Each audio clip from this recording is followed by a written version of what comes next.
And that isn't how it looks right now. The car is absolutely filthy. Welcome to Sports and Touring, and yes, there's been a lot of R8 content on the channel, so I thought I'd give you a quick update on the Z. We've got some new carbon parts. I thought I'd show you a couple of things that are actually wrong with the front bumper at the moment. And before I put any carbon bits on this car, I really want to make sure this is sorted out first. Now, some time ago, I hit an object in the road, actually caused some damage to the front bumper, and I had to get it fixed and repainted. Now, they did a really good job of actually blending in the paint, because this is a 3-layer pearl, and these are quite hard to match up. A lot of people say you pretty much have to paint half a car just to get one panel right. But this particular place had a good reputation for being able to do this particular paint. They'd painted many Nissans in this particular finish, and took it there. And they did an okay job of the other bits, like some of the detail that they had to sort out on the front bumper. They did a pretty good job, but not great. But what they did do a great job was the actual colour and the finish. Now, unfortunately, maybe through, I don't know, how they prepped the surface, this bit here has taken a bit of a hit from something since then, a stone or something, and a whole chunk of the paint is actually flaked off. So before I put any carbon bits on the parts here, which I'll show you in a minute, I really want to get the whole front bumper looking pristine again. But once that's done, then we'll be looking to put these carbon parts on. So the parts that I have are the Carbon Signal 3-piece front splitter and their side blades. Now, I didn't bring those with me today to show you here.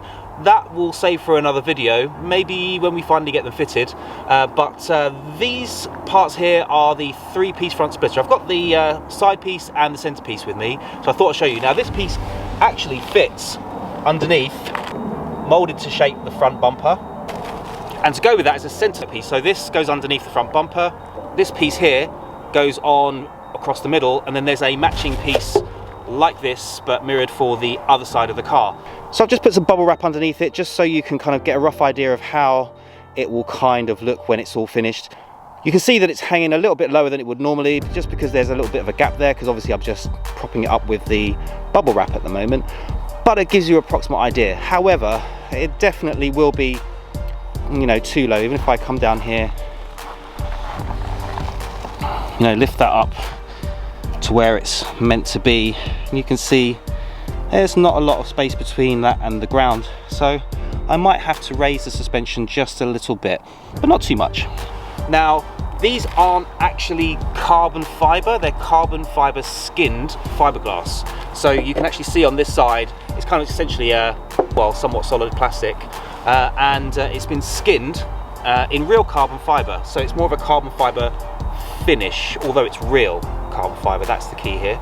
Now, one of the cool things about that for these parts, because they're a front splitter, these are going to take some hits over time. You know, you got a car that's sitting low, you're guaranteed to take a few hits. So the good thing about this is that these are actually repairable, so you can actually have it sort of filled and resanded and molded back again, and then you get someone to carbon skin it and it's repaired. And I think that's one of the benefits of this piece. It's much easier to repair than pure carbon fibre. Now, I'm going to show you what's going on the back of the car, which is pure carbon fibre, but fortunately it's less vulnerable than at the front. Now, for the rear of the car, I've got the Fly1 rear diffuser section. It looks like a diffuser, not really.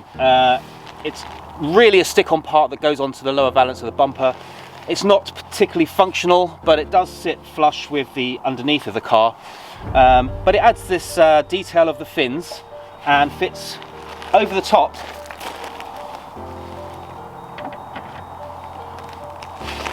Fits over the top of the existing rear section.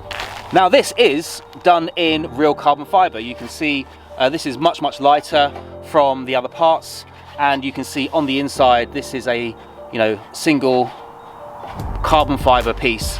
The carbon weave is quite nice. It pretty much matches well with the other parts on the car.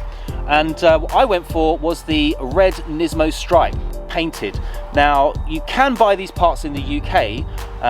There's a Fly1 distributor in the UK, but they only offer a do-it-yourself red vinyl strip, and I just thought that would look a bit rubbish on the car, so I decided to speak directly to Fly1, and they sent me this. So I'll be honest, the colour match is pretty much perfect, but The masking and the edging on it is, on close inspection, not ideal in places. However, I think it's good enough. And unless you literally lie on the ground and look really, really close to the car, you're not going to really see it. I might get it neatened up. We'll see. Right, so once all those parts are on the car, I think it's going to look absolutely epic. I think it really, really will. Of course, with the way things are at the moment, with lots of things being closed, it's been a bit of a challenge to find somewhere to get the work done. Unfortunately, the person that used to do all of my paintwork for the last like 15 years retired a couple of years ago. I haven't needed anything done since then, so I'm actually on the hunt to find someone who can actually do a really good job of this pearl finish without having to literally repaint the entire car, and actually just touch up the front parts that need touching up, including the stone chips on the bonnet, and then you know, fix that all up. And once that's done, I will probably want their help to finish off these particular body parts, the front three-piece splitter, so that fits on nicely, the side skirts, which I have yet to show you, I'll save that for another video, and of course the rear diffuser section, I'll call it, with the fins. Personally, I think they look absolutely great, but hopefully that update just gives you some ideas of where we're going with the look of the Z as we move forwards.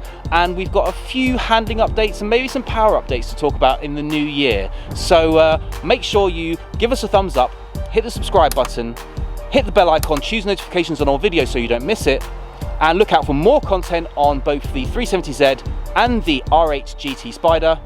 And I'll see you next time on Sports and Touring.